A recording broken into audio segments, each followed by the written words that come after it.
All right, we've got a kiln opening. It's Wednesday, same day I do my Live at 5 broadcast in prime time here on ClayShare, but I have pots in that kiln right there that are for the class. So my plan is this. I am gonna film this kiln opening right now with you all, and I'll put this up tomorrow. So all the pots that are in here you'll get to see, and the paint palettes, because that's the big one, right, for the class, was last night.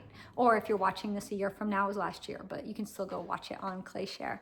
So let's go on over to the kiln and get in and see what's happening. So many things in there that I have been waiting to glaze. Now, I'll tell you before we get into it that it's only about half full, but you'll notice the shelves are stacked evenly top to bottom so that the heat was dispersed evenly while it was firing. So that's really important to remember. If you have a kiln you need to fire and you don't have enough pots to fill it up, you still can fire it. Just stack it with your shelves as you usually would and spread the pots out in the kiln and you'll be fine. Now this was fired to cone 5 medium speed with a 2-hour preheat at the beginning because things were a little wet. I just glazed them and I wanted to make sure that it had time for all of the physical water to burn off before it started getting heavy into the firing. I also did a 15-minute hold at the very end, so that's at the top temperature, and that allows the glazes to finish maturing, any air bubbles still in the clay to work their way out, and for everything to look like mwah, fabulous. So, well, let's go see it, right? Let's get in the kiln. All right, so we're not actually going to get in the kiln ourselves. We're just going to look in the kiln, and I'm actually going to, take the pots out. Oh, okay. I've had a little bit of restless nights the last couple nights, worried about this kiln. I will tell you straight out, everything in here is big and flat. So when we fire lots of flat things, you have a risk for cracking because those flat surfaces on this large heated area, as they cool and contract, sometimes they get hung up and then they crack. And that's really, really sad. But the one I was most interested in seeing is this one on top. So the kiln is at, just check temperature, 119.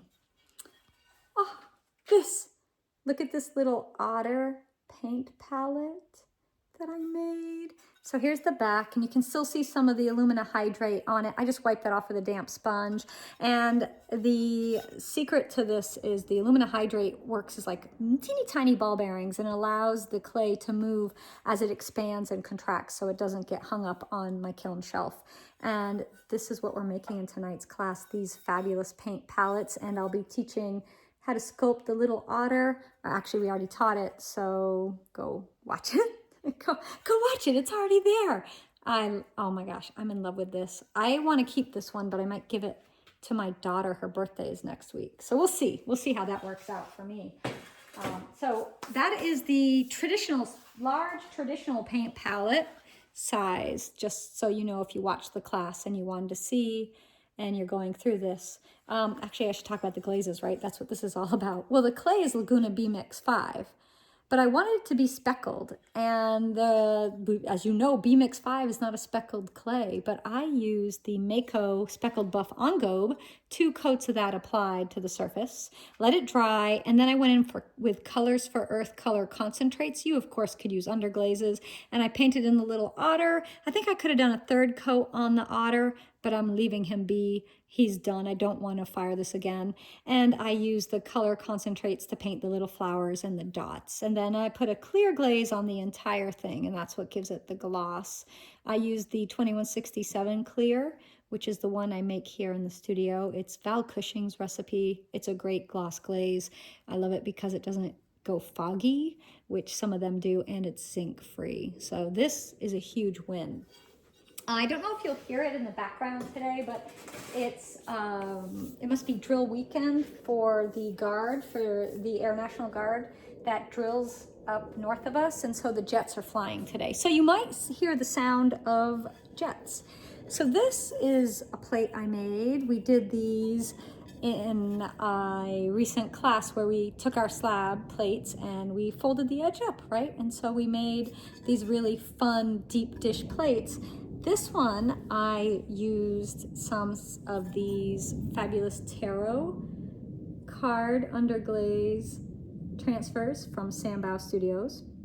And I don't know if you can see the texture. Do you see the stars? I used my stargazing rolling pin on top so that yeah, you can just see it right there in the middle. See that star? So it has a very subtle star. And when I made this, I put down the tarot card decals, and then I covered the entire thing with black underglaze from Speedball. Once it's set up, I peeled back the underglaze transfers, and the black stays. Now for the glaze, which was really fun, I used 2 glazes. I used that clear glaze for the very center, as you might notice.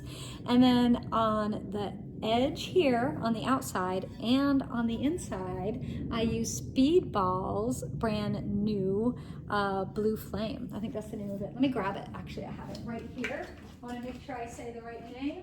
Yes, Blue Flame. And I'll grab it in the jar because, and I did some tests with it. So it's the Blue Flame, and that's it on the side. On B-Mix, looks good, right? It looks true to the container. And look at how beautiful it opalized on the black. And I did do 1 coat of Mayco Light Flux on the very top of the rim right here, just right here all the way around. So that's kind of fabulous. And you can see all the stars in the black. Maybe could luster this and fire it again. Maybe, I don't know, we'll see. Anyhow, that turned out good, and that's a great big, like, want to talk about a big flat backside.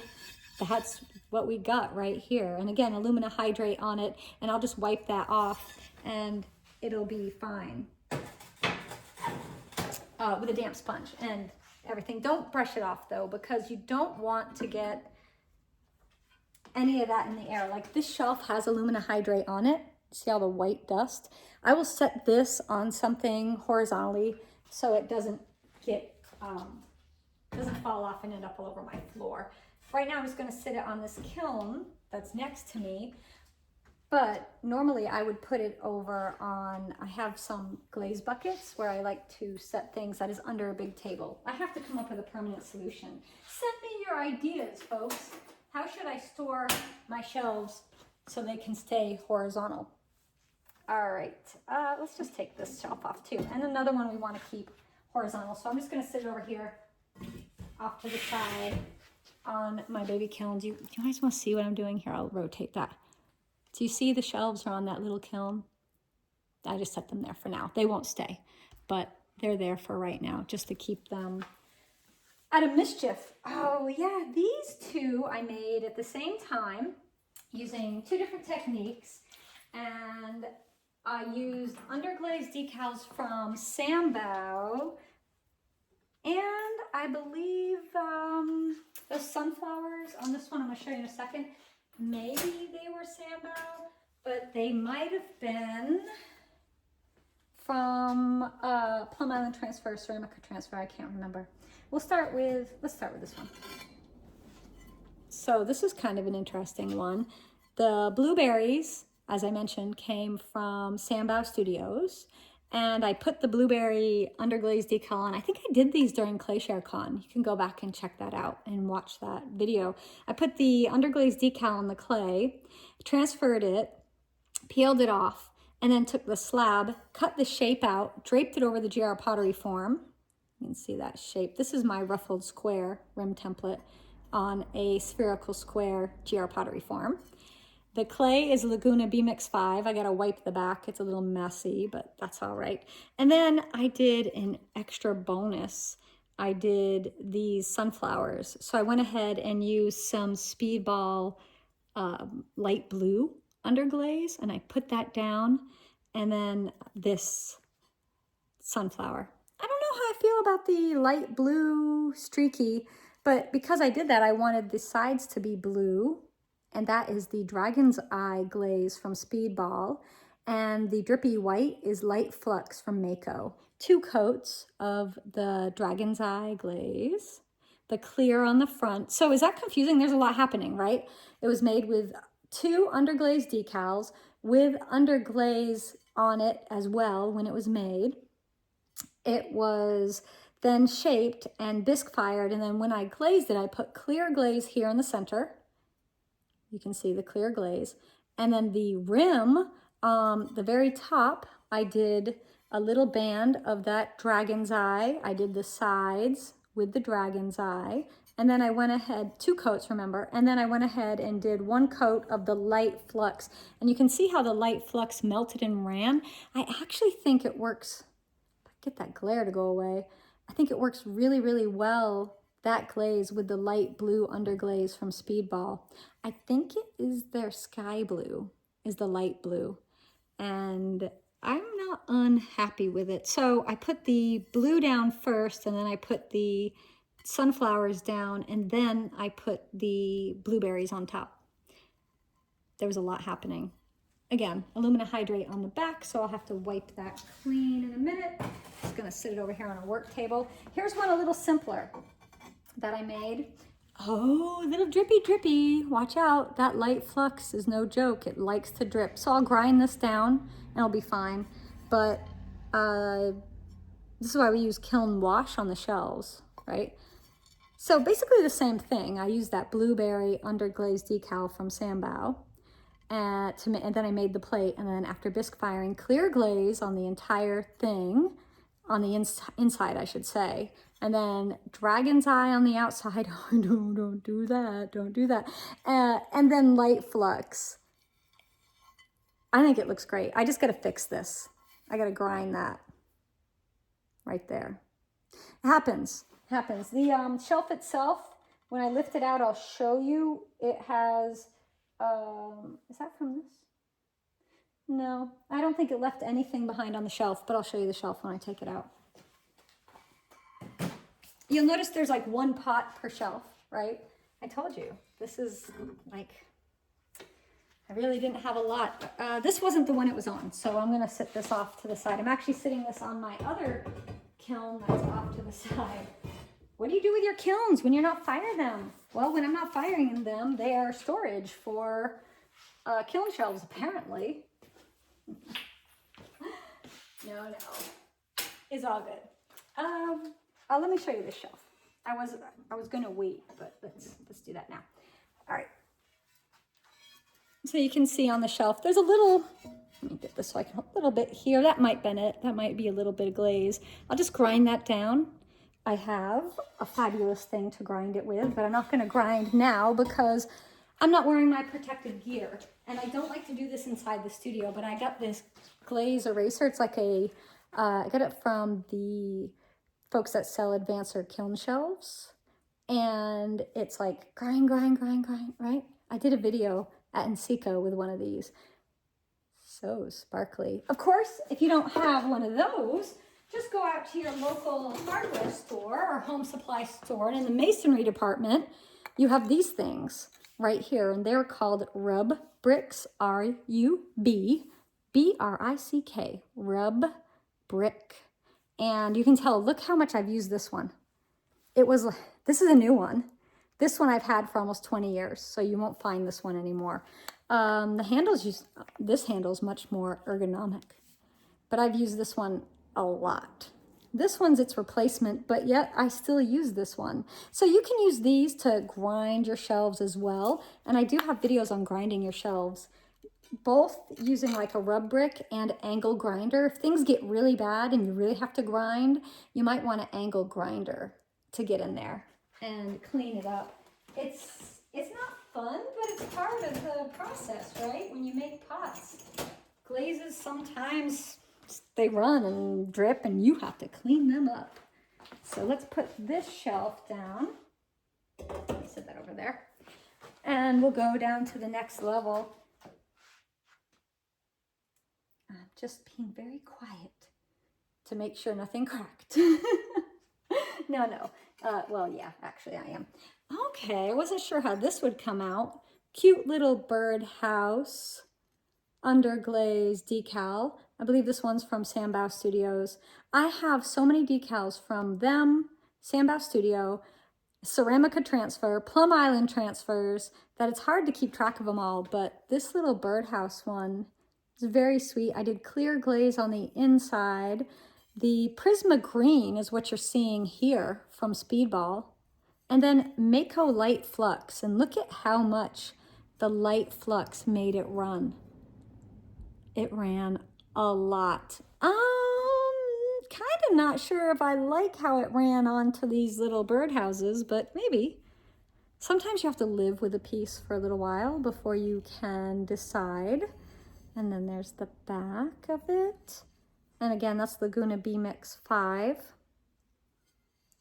Just kind of checking it all out. No dripping though, so it's great. And it's a sweet little plate. Like, get the little ruffle scalloped edge.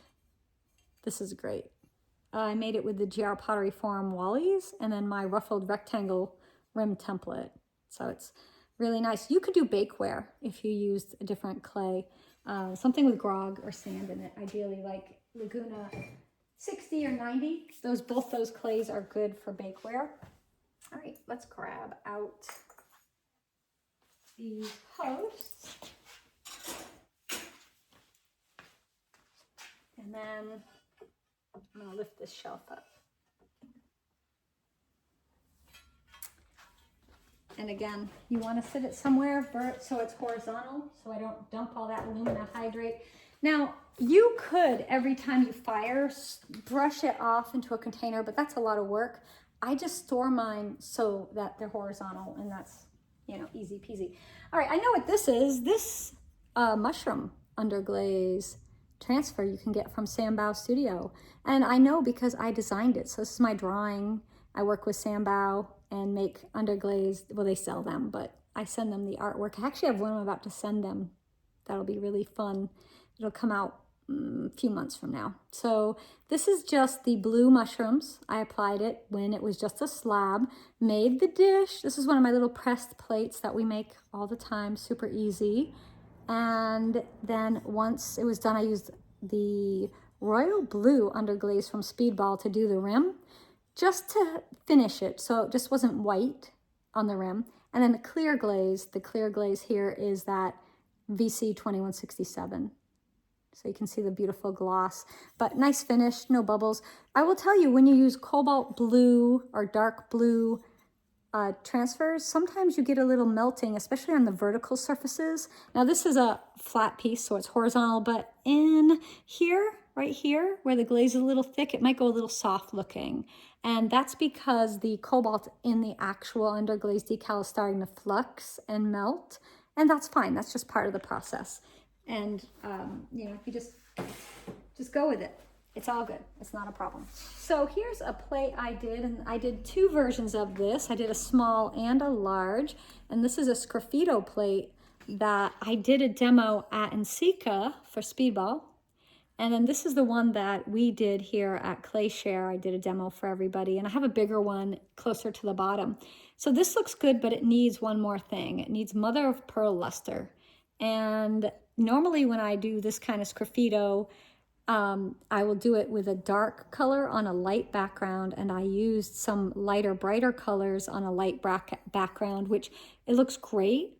I'm happy with this, but I really think it needs a little something extra. So I'm going to put some mother of pearl luster on the surface, and then I'll fire it again as a luster firing. So stay tuned. You'll be seeing that in a future firing. All right, let's get these posts out, and then I have another paint palette here. Now this is one that I might luster before I even take it out. I have to decide before I use it actually. And this one is probably the biggest of the paint palettes, and you can see the alumina hydrate on the back right here. I'll go ahead and wipe that down, but ready? Oh, so it's got a little sunflower brush holder, and the actual stem of the sunflower is also a brush holder. You can kind of see right there. And then up top we have a little green, it could be a little green inchworm. He's kind of a big green inchworm, but you know, we can pretend.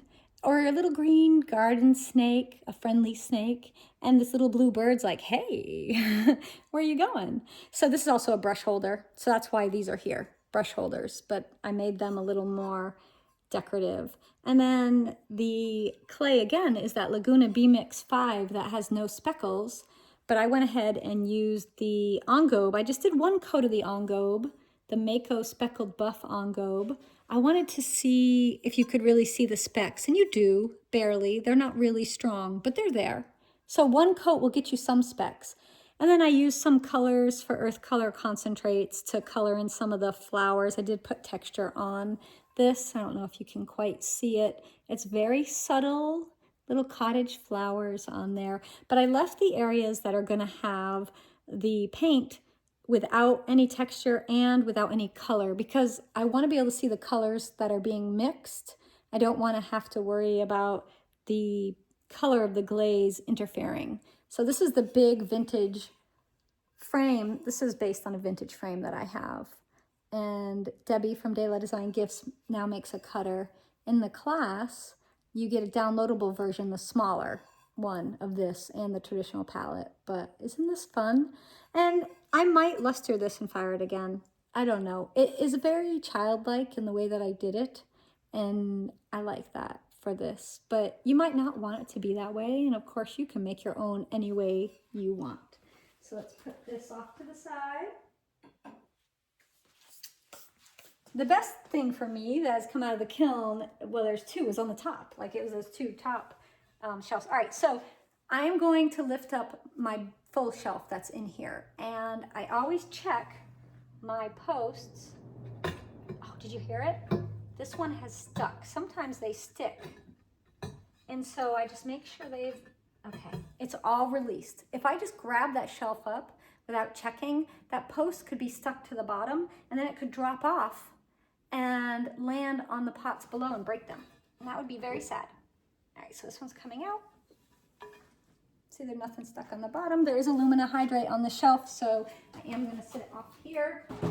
I do have storage under this table. That's my glazing table. Okay, so I completely forgot about these that I forgot about the things I glazed.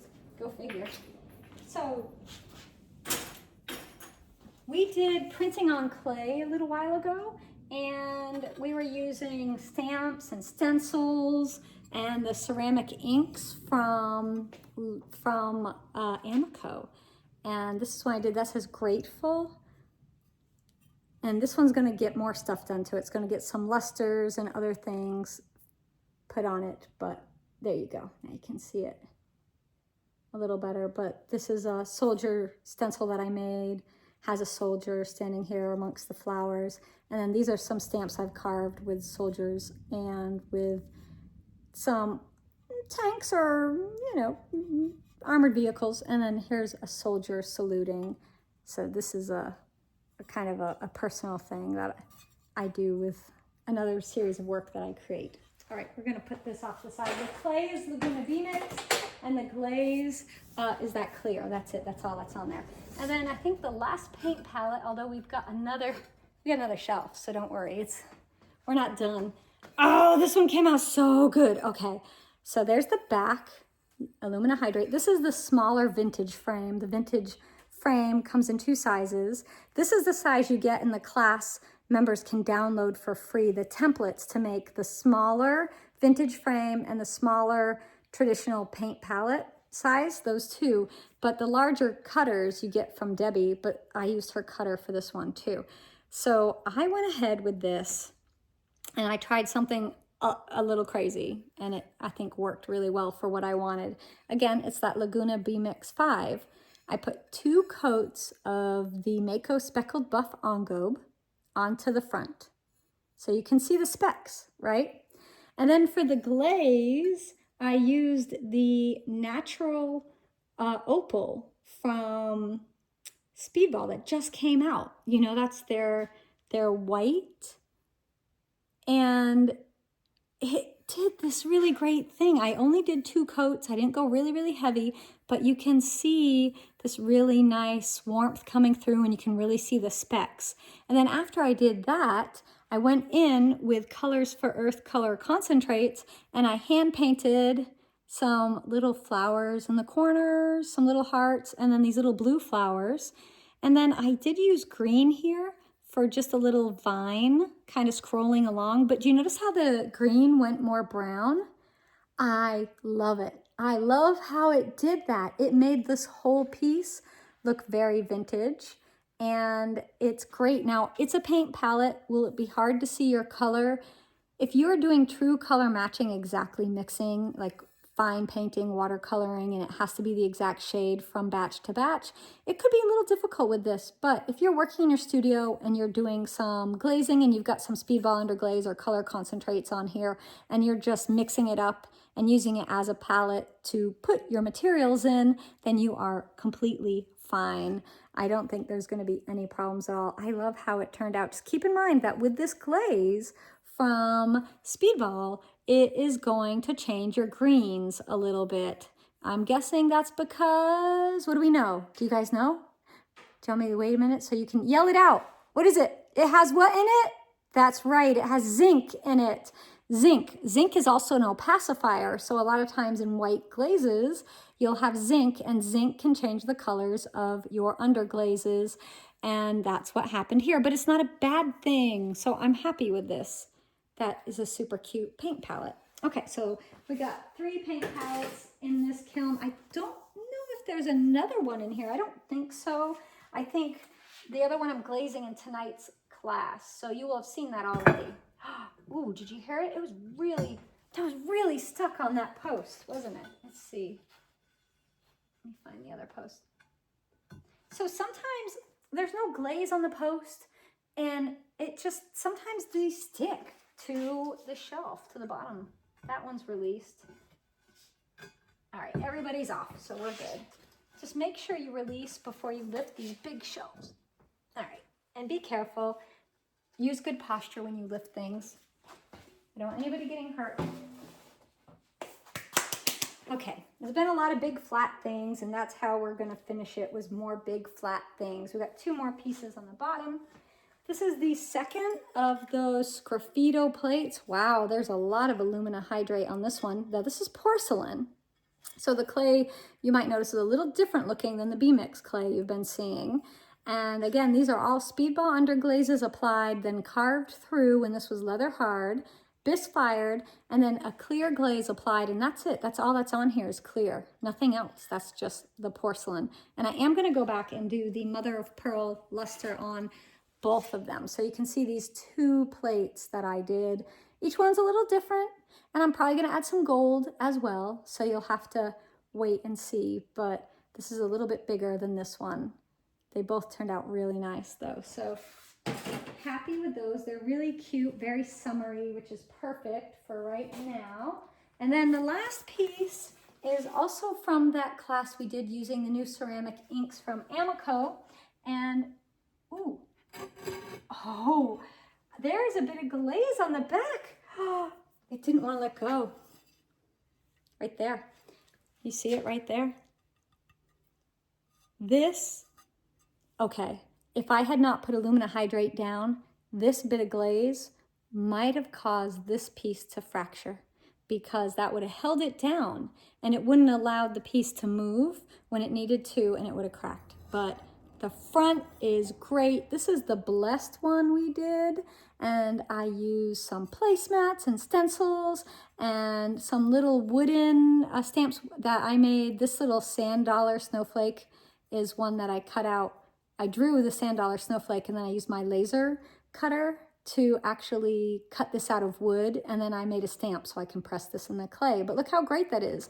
I actually took the wooden stamp, coated it with the ceramic ink, and pressed it in. So not only do I have a beautiful stamp, I have a little tiny bit of texture, not a lot.